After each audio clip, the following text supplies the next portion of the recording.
Mesdames et messieurs, bonsoir et bienvenue à cette nouvelle édition de notre programme hebdomadaire Questions égyptiennes. Et j'ai le plaisir d'avoir avec moi aujourd'hui au studio Dr Albert Tagnos, docteur psychiatre et fondateur et président de la Fondation France-Égypte. Bonsoir, je suis ravi d'être ici à la télévision égyptienne, que j'ai l'habitude d'œuvrer ensemble pour que les questions égyptiennes trouvent la bonne solution. Espérons. Et nous allons parler aujourd'hui de la communauté égyptienne qui vit à Paris ou plus généralement en Europe. Mais tout d'abord, nous allons voir ensemble avec Dr Albert Tagnos un commentaire concernant la foule. Une foule considérable de fidèles musulmans dont des figures religieuses et officiers de l'armée égyptienne ont assisté hier à la prière hebdomadaire du vendredi dans une mosquée où une attaque terroriste et lâche avait fait 305 morts il y a une semaine. Plus de détails dans ce commentaire signé Chérif Boussala et plutôt ce sont 310 pas 305 avec Chérif Boussala.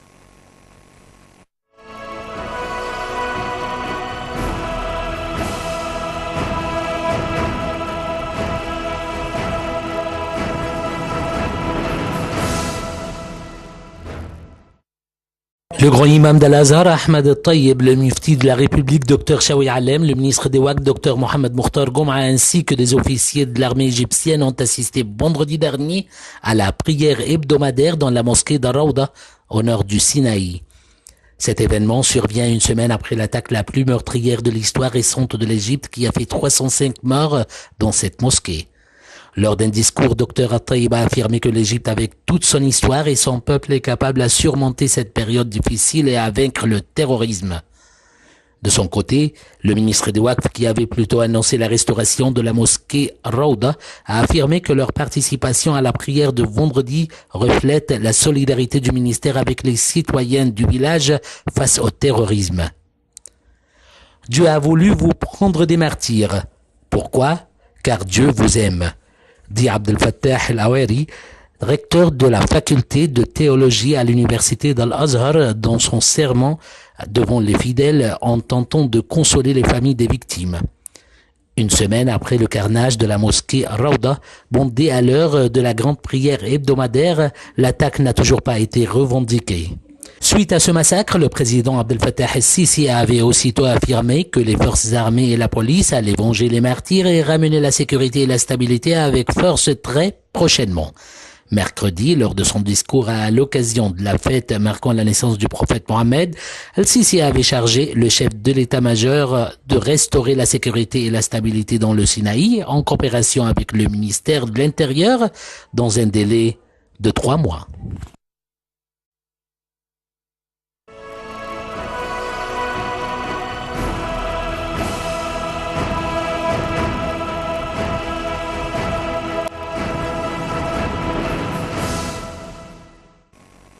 L'Égypte adopte une politique de projet stratégique offrant des opportunités d'investissement aux entreprises locales et étrangères.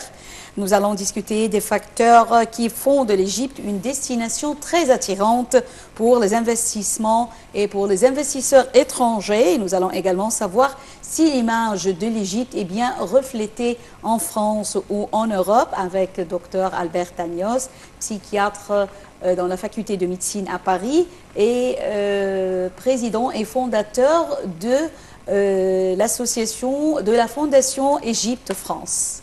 Bonsoir, exactement, docteur. Merci ravi d'être avec vous. Merci, le plaisir est le mien. Comment est-ce que la communauté internationale, la communauté égyptienne vivant à Paris a accueilli la nouvelle de l'attentat qui a eu lieu la semaine passée et qui a fait 310 morts en Égypte? C'est sûr qu'on a été bousculé, étonné, choqué et bien évidemment très en colère pour ce qui s'est passé, pour nos compatriotes, les 310. Il faut voir leurs familles, leurs enfants, leurs frères, leurs mères. Donc c'est un attentat qui a touché le cœur, l'âme et le corps de la communauté égyptienne à Paris. Parce qu'en étant loin, ça, mine de rien, ça choque beaucoup plus. Mais en fin de compte, nous sommes dans une guerre. C'est une vraie guerre. C'est une guerre de 2017. Ce n'est pas une guerre que l'ancien temps. Donc, il faut se mettre dans la tête que nous subissons des attentats, malheureusement, et que nous devons nous défendre d'une façon peut-être qui va avec le temps et la stratégie de ces terroristes. Ces terroristes sont des aveugles, ils n'ont pas de cerveau, ils n'ont pas d'amour, ils n'ont pas de cœur, ils ont un slogan de tuer. Donc, dans notre stratégie, soit qu'on essaye de le récupérer, mais très très très jeune, sinon, il faut se défendre par des arguments aussi. Il faut que tout le monde soit un soldat pour défendre la liberté de la parole, la liberté de faire au mieux pour arrêter ce terrorisme, ces idées qui ne sont pas les nôtres, parce qu'en Égypte, on est des gens pacifiques, on est des gens qui sont beaucoup agréables, charmants, tout ça, mais ces gens-là ont importé des idées qui ne sont pas les nôtres. Oui. Donc, il faut bien se défendre, même s'il faut prendre certaines forces. Comme il a dit le président El-Sisi, hein, oui.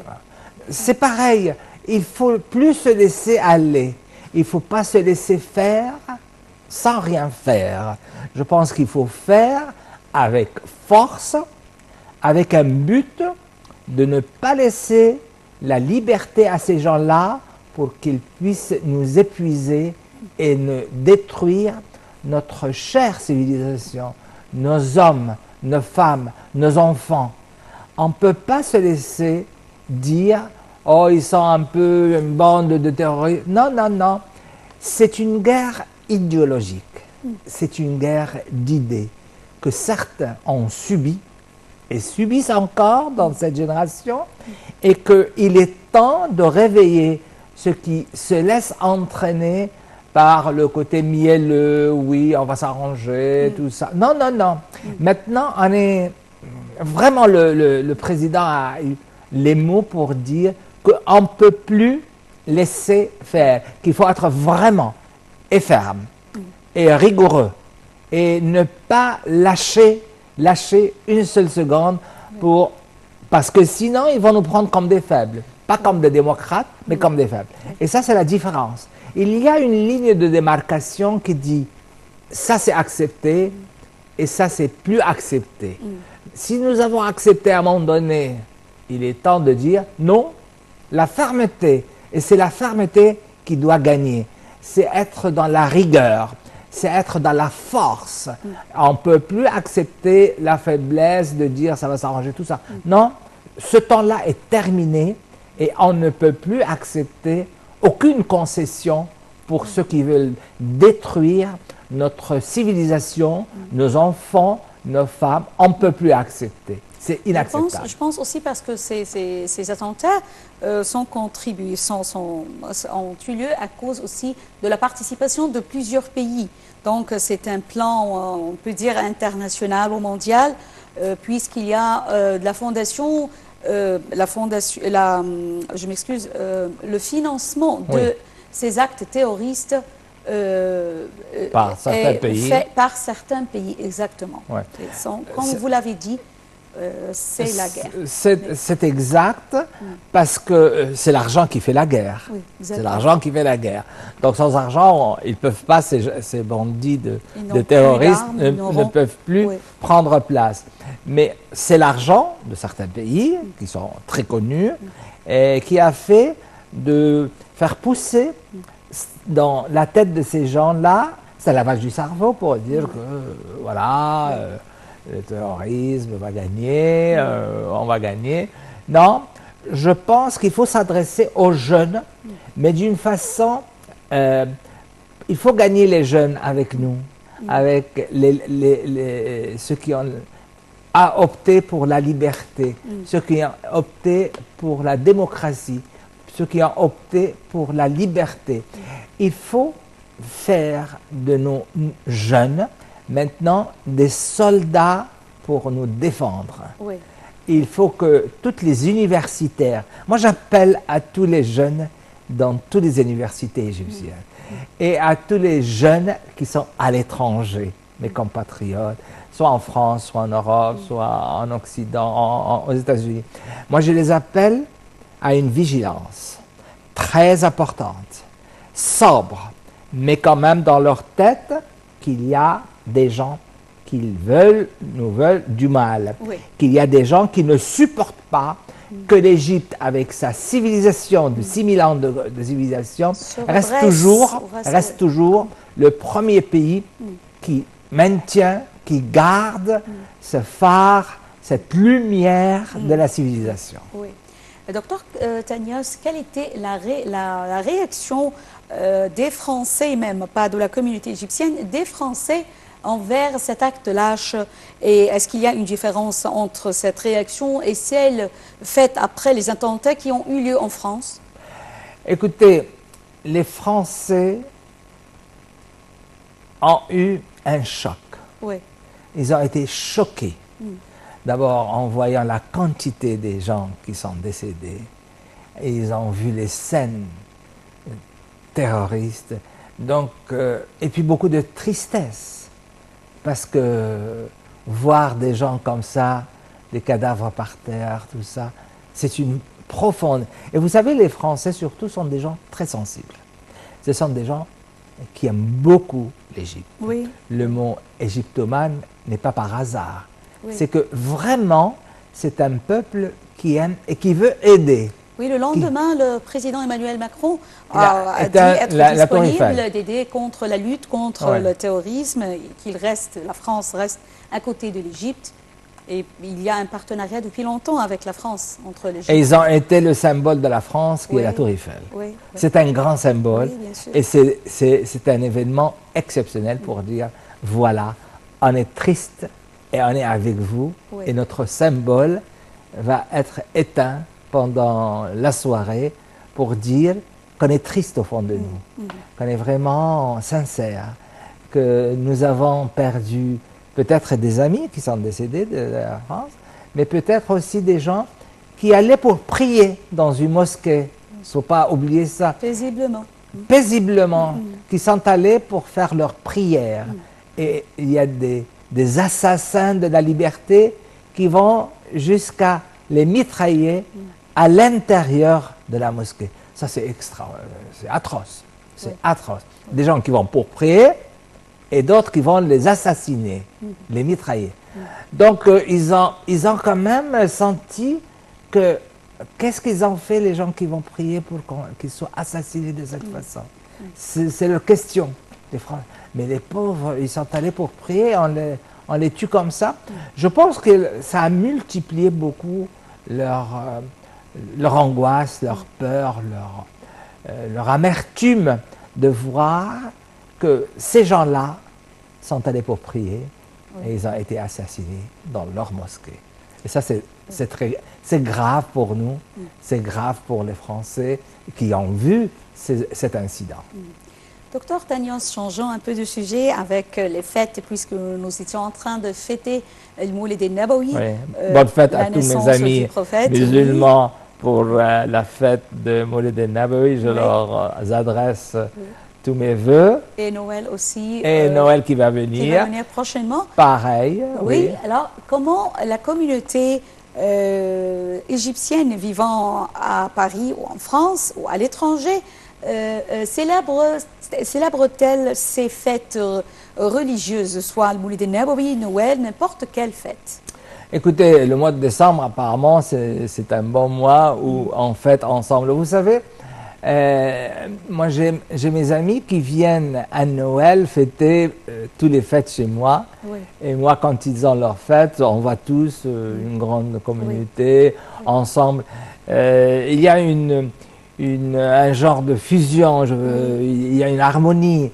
Oui. On reste toujours des Égyptiens, hein, avec nos coutumes, avec notre fête, avec... Oui. Donc, c'est les mêmes choses. Les chrétiens célèbrent Les chrétiens célèbrent, et les musulmans fêtent Noël, voilà. avec les sapins de Noël. Tout le monde, Les chrétiens moi je avec- vois même chez des amis musulmans Oui. à Paris qui ont leur arbre de Noël et le sapin. Et je suis content quand je vois ça et je suis triste quand je vois les gens qui veulent assassiner Oui, ils veulent- cette amitié. Cette habitude. Et Qui veulent commencer à dire non, on ne va pas serrer la main à un chrétien ou on ne va pas fêter, on ne doit pas fêter. Ça m'écoeure. Les Égyptiens sont quand même très intelligents. Et ils sentent tout de suite que c'est leur nature de rester C'est leur ensemble. nature, mais il faut faire attention que certains organismes veulent assassiner, veulent donner des coups Oui. à certains, nature, à certains faibles, je dirais, à des personnalités qui sont un peu fragiles, en disant « Oh non, nous c'est nous, et eux c'est eux. » Voilà. Mais heureusement que ce n'est pas la majorité. Mais il y a une poussée de certains vers la séparation. Mais heureusement, ils ne gagnaient pas beaucoup de terrain. Docteur Tanios, quel est le rôle des Égyptiens vivant en France dans la réforme de l'économie égyptienne? Ils suivent de près parce que vous savez que les Égyptiens aiment bien investir en Égypte. Et surtout avec les grands projets que le président Sisi a annoncés, soit dans le canal de Suez, soit en Haute-Égypte, soit dans certains projets dans les nouvelles villes autour du Caire. Enfin, il y a beaucoup de projets qui les ont beaucoup attirés. Donc, ils sont très attentifs à toutes les réformes, en disant, est-ce qu'on peut profiter peut-être plus, en mettant plus d'argent, plus d'économies, plus... c'est très important pour les gens qui font les lois d'investissement de regarder bien ce qui peut attirer les Égyptiens à l'étranger. Parce que je ne sais pas le chiffre exact entre 6 millions ou 11 millions ou 15 millions, c'est pas très précis, mais je sais qu'en France on est nombreux, je sais qu'aux États-Unis, en Angleterre, enfin, on est assez nombreux pour avoir ce poids économique pour dire on peut faire quelque chose. Et moi j'étais content quand ils ont pensé à faire des régions en Égypte ou quelque chose pour que les Égyptiens se retrouvent entre eux. Je ne sais pas qu'est-ce que ça a donné ou c'est en voie d'être exécuté, mais ce sera bien que les institutions du gouvernement puissent s'orienter vers dire, comme un peu dans certains pays, hein, c'est pas le Soudan fait pareil, enfin beaucoup de pays, attirent les Égyptiens, autochtones, hein, pour dire voilà, c'est un projet où les Égyptiens en France peuvent investir dans ce projet, ou dans ce quartier, ou dans cette ville. C'est bien si on fait un genre de partenariat avec certaines villes. C'est une idée que je lance pour dire, par exemple, les gens de la région de Toulouse peuvent investir dans une partie, de l'exemple de Tanta. Les gens de la région parisienne peuvent investir dans les nouvelles villes, je sais pas, ici, à Hurghada ou quelque chose comme ça. Donc c'est important de donner un sens à nos investissements. C'est important. Je m'excuse, selon vous, comment pourrons-nous régler les problèmes qui entravent le processus de l'investissement de ces Égyptiens? Quelle est la prescription pour résoudre les problèmes que ces personnes entravent? Alors, il faut trouver un bon investissement, c'est-à-dire que vraiment les choses soient écrites, pas de faire des discours, mais donner des choses écrites, parce que nous avons maintenant l'habitude plus de parler, mais il faut que ça soit objectif.